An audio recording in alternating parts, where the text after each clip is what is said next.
Jajaran Polres Jeneponto bersama Satuan Brimob Daerah Sulawesi Selatan menggelar patroli gabungan di sejumlah lokasi objek vital.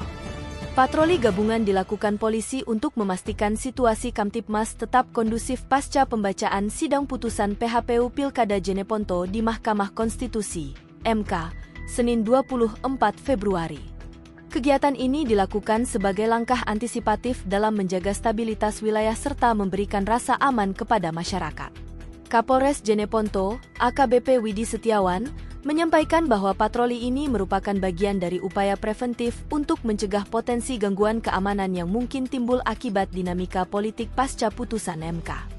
Kami ingin memastikan bahwa situasi di Jeneponto tetap aman dan kondusif.